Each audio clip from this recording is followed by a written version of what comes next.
Welcome to the Earning Your Living by Living Your Dream show.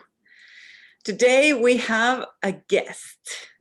We have Chris Robin from Lolly Maids. He is an awesome guy, big heart, big passion. You're going to hear his story and you're going to get inspired. Yeah. Usually we don't hear stories like these. Usually there's a lot of negativity out there. Everybody watching the news and getting all our energy goes down. But with this story, I tell you, you're gonna get a kick out of life. Chris, welcome. Chris Robin. Thank you. Appreciate you having me. Hello, Chris. Of course. Yeah. And Bruce already knows you. We introduced you to Matt today already, and we are ready to ask you some questions. Sure. Go right ahead. All right. So, guys, what are you curious about with Chris? Well, Chris, I'm curious about how you started and what motivated you to get your own business. Well, it was actually kind of by accident. I was laid off from my corporate job. I worked for several Fortune 500 companies in the IT departments, doing hardware and software tests, web programming, just a myriad of different things for oil companies. Shell, Dell, National Oil were some of the companies I worked for until I got in Compaq, until I got laid off. When I got laid off, I ran out of money within a short period of time. I had run down to probably about $100. I tapped into my 401k and they had penalized me heavily on my taxes. So by the time I got anything out of that, it was next to nothing. And I got really desperate. I was, when you get desperate, your mind just under pressure is looking for an answer. And sometimes that's what it takes to find answers is pressure. It's like diamonds. You want to create a diamond, right? You're not going to create a diamond without pressure. You need that pressure in order to grow. Okay. Without any pressure, there is no growth. And so I was put in a make it or break it situation where I'd be on the street if I didn't find a solution.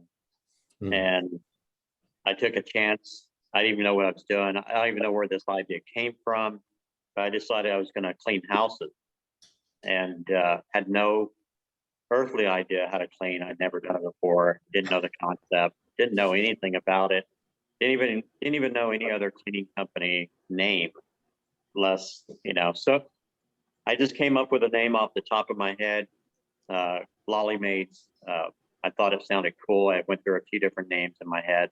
Nothing sounded cool, and I thought that one was cool. So I just came up with a name, and I put an ad on Craigslist because Craigslist was free, and I didn't have any money for advertising. And where would I advertise for that anyway? I didn't know. So put an advertisement on Craigslist, and I went to Starbucks to sit, because Starbucks was down the street from my house. I had nothing else to do because I was unemployed, and I went there. I was sipping coffee. And I got a phone call, which was completely unexpected. So I answered it, and it was somebody that was looking for a house cleaning. I said, "Oh," and I was very surprised, but I'm very flexible, so I just ran with it. And I said, "Oh well, hang on a second, my cat is over here scratching on things." Anyway. I told him, I said, "Look," I said, "we're super busy today. I don't know if we can get to you, but let me call one of the teams and see if we have availability today. We'll get somebody over there if we can." And so I got off the phone and I went back on Craigslist and I looked for somebody that cleans houses. And I went and called them and I said, "Hey, look, we're way too busy today. We just have too much work. Can you help us out?" And so then they said, "Yeah, we could do that." And so I sent somebody over there. They cleaned the house. It was really just kind of a spur of the moment thing. They cleaned the house. Later, they called me back. They said, "Okay, I'm done." The customer called, "Okay, I paid." I said, "Okay, no problem." thank you.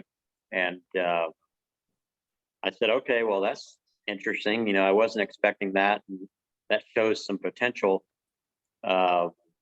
completely unexpected. But then I got another phone call, and I said, okay, well, here we go again. So I called the same team, the same cleaner, and I said, hey, can you do another job for us? And this continued a few times, just really unexpected. And then, so I said, well, I'm not really making much money. Most all this money is going to the team that is cleaning. I'm not really making anything. I need to clean myself in order to make any money. So I went out on the very next job. Instead of calling the team, I said, hey, why don't I go out myself and do this? I got there at 8 o'clock in the morning, in a 2-bedroom, 2-bath house. A very small place. It's probably about 1,100 square foot. It was an older home in the Heights. And so what we did, I went in there at 8 o'clock in the morning. I had no idea. I went into the bathroom because I was basically trying to hide in the bathroom and figure out what it was I was supposed to do. And so I was in the bathroom cleaning about everything you can imagine, trying to figure out what I was supposed to clean next, right? And the customer is at home, and I'm like, okay, well, I've got to figure out what I'm going to clean, because pretty soon they're going to know that I'm a fake. And Fake cleaner. I didn't want to look like that, so I just thought about it. So then I finished the restroom. I probably took, I don't know how long in the restroom. It was a while. And then I started in the bedroom, and I started cleaning. I cleaned everything, because really, honestly, I didn't know what I was supposed to clean. So I just cleaned everything. And I moved from one room to each room. I organized everything. I cleaned everything. Everything was very detailed. I just really didn't know what I was supposed to do. And so I probably finished that house about 5:30 in the afternoon. Just to give you an idea, nowadays, you know, that house should take no more than about 2.5 hours, right? But it took me a full day to do that. And they were so impressed that they said, you know what, we're going to recommend you to some of our friends. And they did. And then their friends called, and I went and did the same thing. And a little bit of time went by. I became a little bit better. I started to understand, you know, based on when the customer said, oh, hey, can you clean this? Or, hey, can you get that too? And I started to add that to my list. And I'd start getting a long list of things in my mind of what was supposed to be cleaned. And over time, the customers educated me on really what they wanted and what I was supposed to do. I was actually trained by the customers. Nice. And so that was kind of a weird thing. But as I got more jobs, I went back to the original team, the original mate, and they had their own jobs. And I said, hey, I'm starting to get busy, and, you know, I'm getting too many jobs. Can you come help me? And they're like, no, I have my own stuff. And eventually I was able to convince them to drop their jobs and to come on board with me. And so when that happened, I had my first team. And so both of us worked in tandem with each other. And then as we continued to get business, and by the way, that very first team was just a very good team. They knew what they were doing. They were cleaning really well. They were getting, you know, good reviews from people. Yeah. And so my cleaning was also getting good reviews, because I was so detailed, because I hadn't really found kind of a normal way of doing things. I just overdid everything. So I could see you in the bathroom just with a roll of paper towels and some spit. Yeah. Oh, hey, if you want the truth, you can drop me in a house, and I don't need much of anything at all, because everything is technique and knowing what to do. You can actually clean a house with very little. Wow. How long did you yourself clean houses for? Because now you don't, because you have lots of, we're going to talk about your progress and how many teams you have already, but how long did you yourself clean houses for? Oh, well, I mean, this process repeated itself, and as we got busy, I'd ask the team, do you know anybody that can help us? And so then they would call their friends, and their friends would say, okay, yeah, they'd work for me.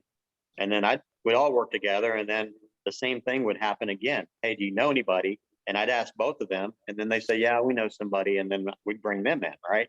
Yeah. And so we did this till we had about six teams, and 6 or 8 teams. I think it was about 6 teams, and I kind of stalled because the fact that we had reached that far was a coincidence. I really didn't know how to go further than that. And I think what it was is I was a little bit scared of if I was to get bigger. Oh, wow. Because it was a challenge by that point to keep up with everything. Because here I am in the field, I'm Yeah. working, I'm getting phone calls from everybody. Yeah. I've got customers texting me, calling me as well, and I'm cleaning. So it's just, and then I'm coming home at night and I'm working on the computer and scheduling and all this kind of stuff at night Yeah. and charging. And so it just Wow. became a bit of manageable. But what I eventually did, I had to tell myself, you know what, Chris, just take a chance. So I opened up the schedule just to see what would happen. Okay. And little did I know that the demand had been there all along. Nice. The moment that I opened it up, we grew from like 6 teams to like 10 teams Great. Wow. within a matter of It a can't be year, I think. coincidence. You know that, Chris. Like, it's something special there. Yeah, it was. You know. And the thing is, it was just my fear holding me back. Yeah. But the moment that I just took a chance and said, okay, well, let's just find out what we have here. Let's just find out what we have, because this is going well, but let's just see, you Yeah. know, what's the worst that can happen? You know, and so I did that, How and did we you? just made a big growth spurt right there. And then from that point on, we continued to develop our reputation. Our reputation went up, and then we got more business. And so we started to add on top of the 10 teams, and we got it eventually to about in between 14 and 15 teams. You know, teams come and go, they fluctuate, they come in, they come out. It's very seasonal. So, and then we were doing very good. We hit $1 million in sales. We've been doing 100,000 plus year over year for the first 6 years. And then Nice. after the first 6.5 years, at 6.5 years, we hit about 1 million.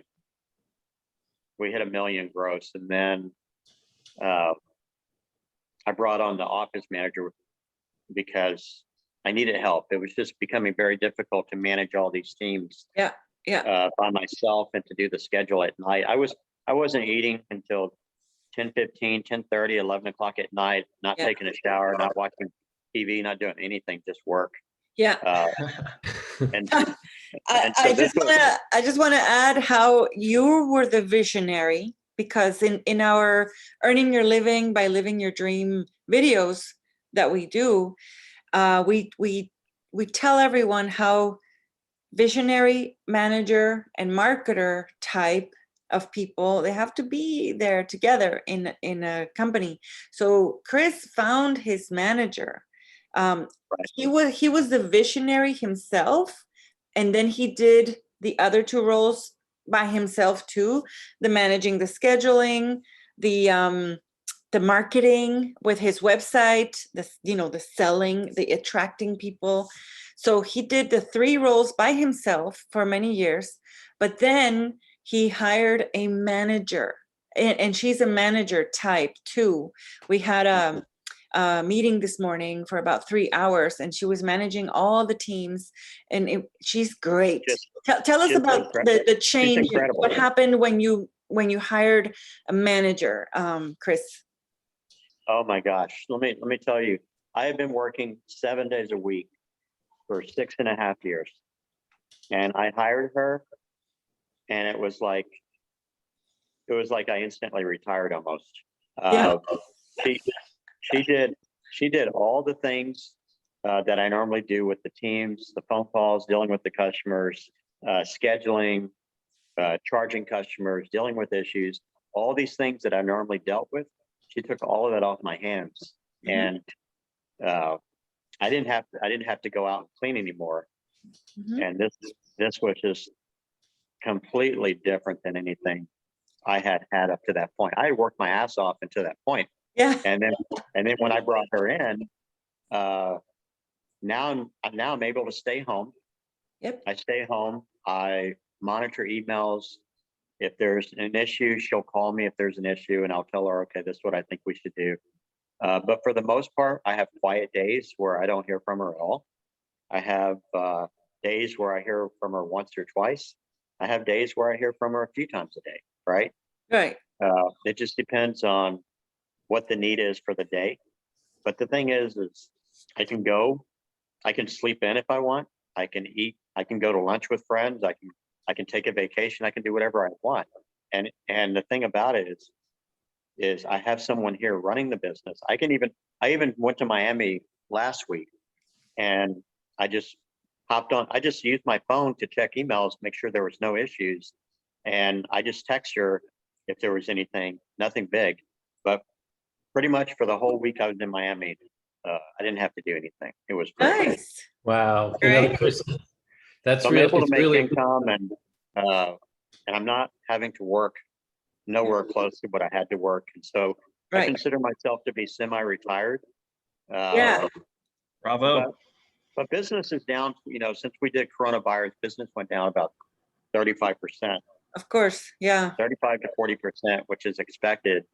But we're still in business, and Yep. there's a lot of companies that aren't in business any longer. As you know, some of these major companies, they just didn't have the cash flow. They didn't have the reserves in the bank to be able to withstand a long wait period, so they just went out of business. They just couldn't do it. Yeah. But, we're lucky that, we do the job, we get paid the same day, the same time that we do the job. So we have cash flow. Yeah. And as long as, we don't outspend ourselves, then we're good. And you are 10th in the country, right? I'm what? You showed us a place, the 10th place. Oh yeah, we're reputation wise, Yelp rated us number 10 in the country. And wow. that's an outstanding accomplishment because, our reputation, we're at 4.5 stars after, what are we at right now? I want to say we're at 7.5 years, going on 8 years. So we're doing 4.5 stars after that long of a period. I can tell you it hasn't been easy. It's because I micromanage our reputation. Yeah, you do. I do. We're about 387 reviews, and our closest competitor, I think, is 150. Oh, okay. I think. Wow. So you have double the reviews. Yeah, and they took another 187 reviews from us that are also 5 stars. That Yelp does that with an automated algorithm that it uses. They just arbitrarily remove reviews. There's That's no not rhyme or fair. reason. No, it's not cool. Otherwise, we'd be at 500. At least Yeah. 500. More And than 500. you'd 550. be maybe at first place, maybe. Who knows? Oh yeah, we'd be at 550, and again, the next one is 150. So I feel very blessed for where I am. And I'm very Yeah. thankful for where I am. And to be honest with you, I was at a party last night, and somebody asked me, well, what do you think is the secret of your success? And really, there's no one secret to success, but I will tell you that I'm an idea person. I'm very creative, and I used to have a lot of ideas, and I'd write them down, and I'd get started on one idea, and then I'd get another idea, and I'd jump on that idea, and I'd jump from idea to idea, and I would. You're a visionary. You're a visionary type. Right, but I would never get anything done. Right. So what happened with this business is because I needed to make a living, I got stuck on this little hamster wheel, and I had to work in order to make money. And then I had other people counting on me. And so I was working myself to the point where I had no free time to get off the wheel Yeah. to go do anything else. So inadvertently, because I focused on this one thing, I was forced to focus on this one thing. It became successful. Yeah. Yeah. Plus, you added the manager, and you Mhm. both are connecting to each other every single day, and the teams are connected to the manager also. And Bruce, Right. were you going to ask a question, Bruce, earlier? Well, I was going to say, Chris, I'm so glad you shared, because many of the people who watch our show are similar places. They're looking out, but they're not even where you were. They were kind of like, well, they're unhappy with their jobs. They want to change. They have a lot of skills and things they can do, but they never think that, oh, I can actually turn that into a business. And Uh-huh. here you had the courage to turn something you didn't even do, had no clue about, and you went and did it. And from that, you just took each step and you grew your business. It's like a success story that people really need to hear, including Yeah. myself. It's like, well, you can do anything if you just go out and do it and just put your mind to Yeah. it. Well, Yeah. everybody says, and I'm not going to go against the standard, but everybody says, okay, well, you need a business plan. You need to have everything figured out. But I'm going to tell you, if you sit there and you try to figure out every single thing, I'm going to tell you, you cannot do that. It will not work. You'll be sitting there forever because Right. there's so many little tiny things. You could be writing that business plan forever. Okay. Yeah. Just Exactly. Just one do it. step, Exactly. take one step, and then look around and figure out, okay, what's the next thing I need?